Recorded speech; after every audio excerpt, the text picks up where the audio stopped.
Nicolas Hulot disait l'autre jour, il faut arrêter les petits pas, il faut déclarer la guerre au dérèglement climatique. C'est la seule guerre qui ne fera aucun mort et qui va éviter des centaines de millions de victimes. C'est la seule guerre qui peut rassembler les peuples, c'est la guerre qu'il faut absolument gagner. Et le nerf de la guerre, c'est l'argent.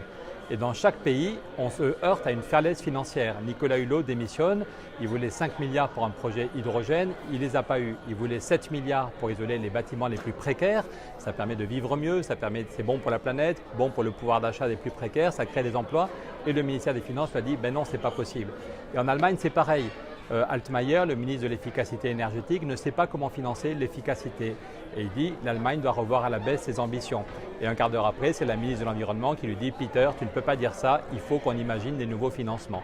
Donc dans tous nos pays, on se heurte à des contraintes, alors que bonne nouvelle, au niveau européen, il n'y a jamais eu autant de liquidités disponibles. Et donc c'est pour ça qu'avec Jean Jouzel, avec 500 personnalités et des milliers de citoyens, des gens de droite et de gauche, aussi bien Alain Juppé que Manuela Carmena, la maire Podemos de Madrid, on a des gens très différents qui disent c'est le moment que l'Europe se réveille, c'est le moment qu'elle prenne le taureau par les cordes et qu'on mette l'argent disponible. Deux exemples. La Banque Centrale Européenne a créé 3 000 milliards en 3 ans, ce qu'on appelle le quantitative easing.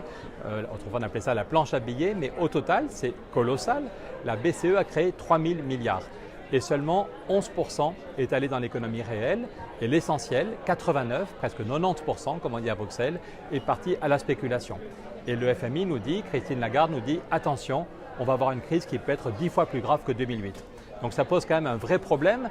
Est-ce qu'on est tellement stupide pour accepter la double peine? On va, si on ne change pas, on va vers une crise financière dramatique, flambée du chômage et du populisme. Et puis on dira qu'il n'y a pas d'argent pour s'occuper du climat. Donc dans quelques années, les climatologues nous diront c'est foutu, on est en train d'accélérer. Donc nous on pense qu'il n'y a pas de fatalité.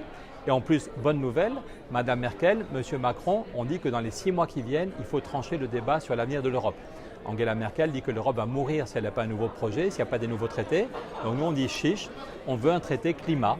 L'Europe est née avec le charbon et l'acier, il y a en 1950, il y a assez longtemps, l'Europe est née avec le charbon et l'acier, elle pourrait renaître avec un traité climat. Concrètement, ça veut dire qu'on crée une banque du climat.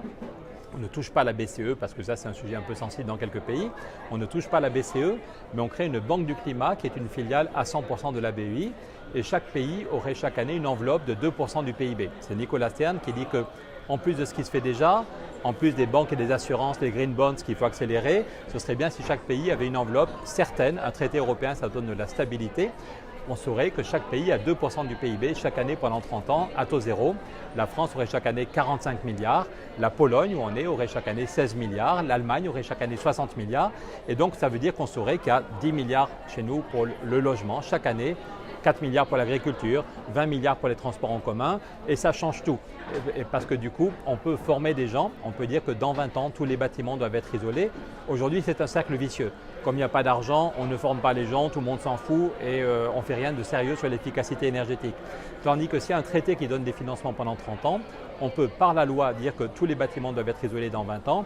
Et donc partout, à Katowice, à Paris, mais aussi dans mon petit village des Pyrénées, on va former des gens pour les mettre au boulot. Et c'est une bonne nouvelle. Dans un pays où il y a plus de 4 millions de chômeurs, l'ADEME dit qu'on peut créer 800 000 emplois en France. Des emplois de qualité, des emplois correctement payés. On peut créer des millions d'emplois des deux côtés de la Méditerranée. Non, le but est d'avoir une décision avant les élections européennes. Donc on a déjà été reçu 7 fois à l'Élysée. On était au Bundestag l'autre jour, 3 semaines avant avec le conseil politique de Pedro Sanchez, le Premier ministre espagnol. On vient de sortir un petit livre dans la même collection que le Indignez-vous de Stéphane Hessel. C'est Anne Hessel, sa fille, qui est avec nous et qui dit aux citoyens « Impliquez-vous ». Quand Nicolas Hulot démissionne, il dit qu'il y a une inertie du pouvoir, qu'il y a des lobbies qui bloquent. Donc il faut de façon très joyeuse, de façon bienveillante. L'autre jour, des scientifiques disaient qu'il faut qu'on mette beaucoup d'intelligence et de bienveillance dans le débat public. On en a besoin en ce moment en France et ailleurs. Et donc on voudrait qu'un maximum de citoyens s'impliquent. On vient de passer cette semaine la barre des 190 députés en France qui nous soutiennent, tous horizons. On voudrait vraiment qu'un maximum de citoyens se disent « Ok, c'est mon sujet, c'est pas juste le truc de Jouzel et Larrouturou, le truc de Nicolas Hulot et de ses copains. » Quand le mur de Berlin est tombé, c'est parce que des milliers de citoyens se sont mis en mouvement. Si on avait attendu que les grands chefs se réveillent, le mur de Berlin, il serait encore là. Donc c'est à nous, les citoyens, de décider de notre avenir. Est-ce qu'on accepte le chaos en le sachant, et ça veut dire qu'on est vraiment des imbéciles, et je suis poli parce que je suis filmé, mais on s'en voudra, chacun de nous se dira j'ai été nul et on a été nul collectivement, ou est-ce qu'on peut joyeusement Ils ont fait tomber le mur de Berlin il y a 30 ans. Est-ce que nous, on peut reconstruire un système qui respecte en même temps la justice sociale, la dignité humaine, la convivialité et qui respecte la planète, climat et biodiversité? Et on sait très bien, on est ici à la COP24, mais on sait très bien qu'avec Donald Trump à la Maison-Blanche ou avec le nouveau président brésilien, il faut être très très optimiste pour penser qu'on aura un accord international ambitieux. Donc soit avec Trump, tout le monde se décourage, soit on se dit que l'Europe, qui est la première puissance économique mondiale, que l'Europe accélère. Et à nos yeux, c'est l'Europe et l'Afrique, puisque le projet qu'on défend, il y a un plan Marshall pour l'Europe et pour l'Afrique. C'est deux continents, mais c'est un seul avenir.